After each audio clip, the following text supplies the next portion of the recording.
I'm going to spend a few minutes and talk about adjusting the water flow in a shower to get it to a point where you can actually take what you consider to be a comfortable shower. Now, you may initially think that this is a rather mundane example, and I would caution you to the fact that in the past I have repeatedly found that some of the most thought-provoking insights come from studying some of the simplest models that you can imagine. And adjusting the shower because of certain aspects of the nature of the interactions, it actually turns out to be a balancing loop with delay systems archetype. And then the nature of the structure is that I begin with a desired water temperature, what I think is a comfortable temperature to take a shower, and what the current water temperature is, because when I initially turn the faucets on, I don't know how much hot and how much cold I'm going to get. So the difference between the two of those, my assumption is initially that the desired water temperature is warmer than what I actually initially set it at, so that there's a difference between the two of them that creates a gap, and that gap in fact influences me to adjust the faucet to create initially more hot water flow, because the water is colder than I would like it to be, and that adjustment then causes the current water temperature to increase, thus reducing the gap, therefore causing me to reduce the water flow, and finally when I get the temperature to where the point at where it's comfortable, I'm not changing the faucet any longer, and I can take the shower and be comfortable the way I want it to be. The annoying thing about this structure is that there is, while it is in fact a balancing loop attempting to create a balance between the desired water temperature and the current water temperature, there is often a delay between the time that I adjust the faucet and the water temperature actually changes, and there may be a delay between the time that the water temperature changes and I actually sense the change in that water temperature, and there could be a delay between the time that I sense that change and the time that it takes me to actually alter the faucet and change the water flow. So by looking at this diagram, it's really difficult to get a sense of the implications that all of these delays could have on the implications of the interactions depicted in this structure. So what I want to do is I want to go and work with a stock and flow simulation equivalent of that diagram. The same thing. I have a desired water flow, or a desired water temperature, a current water temperature. The difference between the two of those produces a gap. That gap causes me to change the faucet position, changing the hot and cold water flows. And while in the previous diagram I talked about 3 potentially different delays, in this diagram, in this simulation model, I'm only going to use one, because that's enough to give a sense of what that delay can potentially do to the interactions in the structure. Now the action factor is added in here simply so that I can control the amount of flow influenced by the gap. It's simply a value between 0 and 1 that I can set to control the amount of the gap's influence on the faucet change. Now, as I've repeatedly said before, I have a tendency to create models with values between 0 and 1 so that I can study the implications of the interactions and not get all wrapped up in the actual values of the variables themselves, so that the desired water temperature is 1 and the current water temperature when it starts out is 0.5, which means it's halfway to where I want it to be.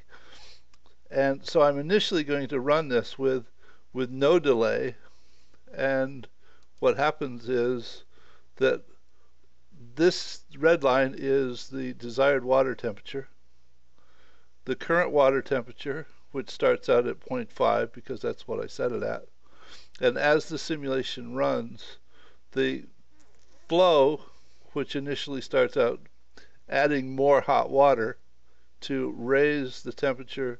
toward the desired temperature, and as that happens, me changing the faucet declines over time, and there is in fact no time delay, so that the system evens out quite readily if I give it time. Now, if what should happen is that there is in fact a time delay between the time that I change the faucet and I actually sense the implications of that change. Let me change this to 0.5 and run this simulation again, and you notice that there's a wiggle in the simulation run. What that means is that the current water temperature, because of the extent to which I have changed the faucet flow,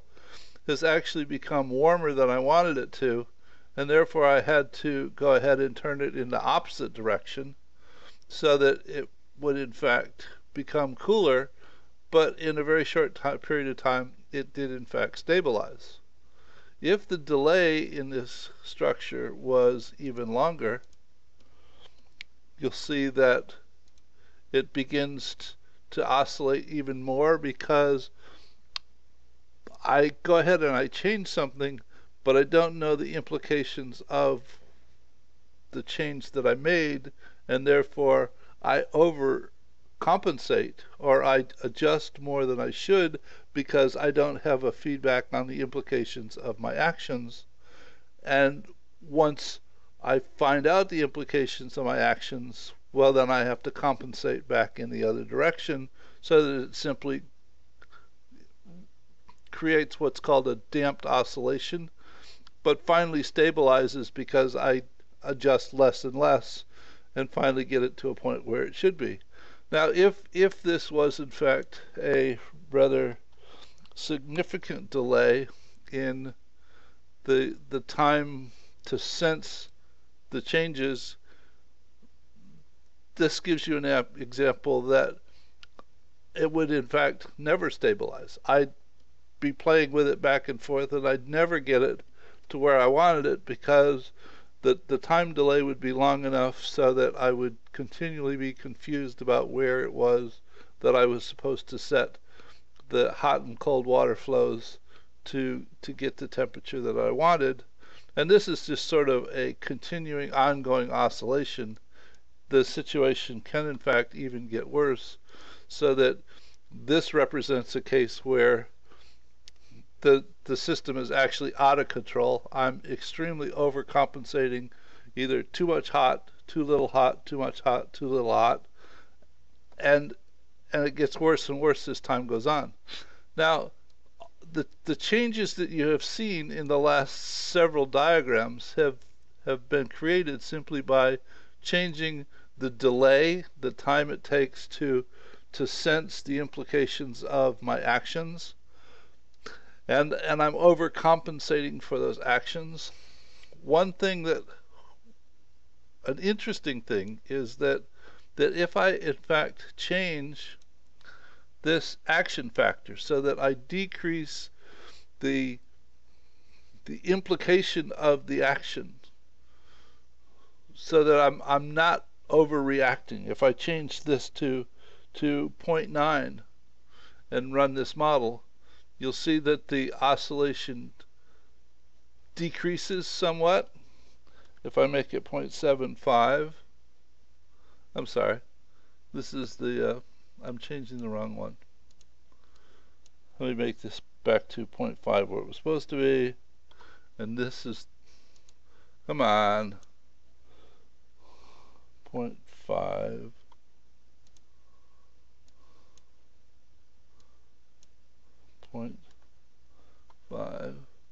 This is the one that I wanted to change to 0.9,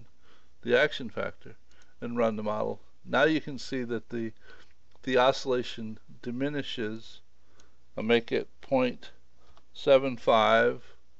run it again. You notice that it is in fact beginning to stabilize relatively well, And if I actually made it 0.5,